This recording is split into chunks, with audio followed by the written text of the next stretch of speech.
Turasuje mu izina rya Yesu Kristo. Ugira amahoro ya Kristo. Turi kuwa mbere itariki 8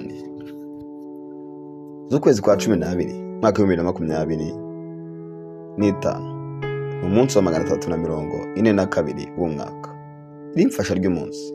Tugeze ku gice cya 417. Muri kumwe na Fulgence Mutabaruka. Uyu munsi tujyogana ku ijambo rivuga ngo Uwiteka ariyiziye. Uwiteka ariyiziye. Zaburi ya 12:6 aravuga ngo kubwo kunyagwa k'umunyamubabaro wo gusuza umutima k'umukene, nonaha ndahaguruka, ni Uwiteka avuga, ndashyira mu mahoro uwo bacurira ingoni. Umunsi wa none kuzana ijambo rikubwira ngo Uwiteka ariyiziye.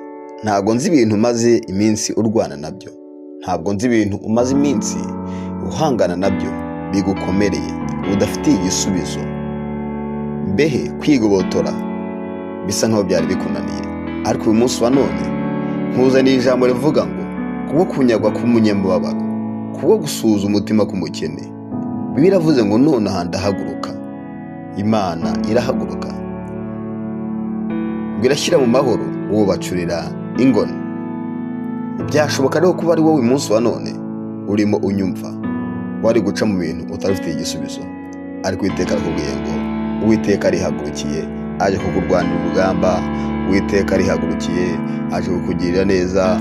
Uwiteka arihagurukiye aje guhagarara nawe. Imana ikugirire neza, komeza wizere, ntucike intege, ntucogozwe n'ibyo uri guhura nabyo, kuko Uwiteka aguhumurije. Izerere muri iri jambo.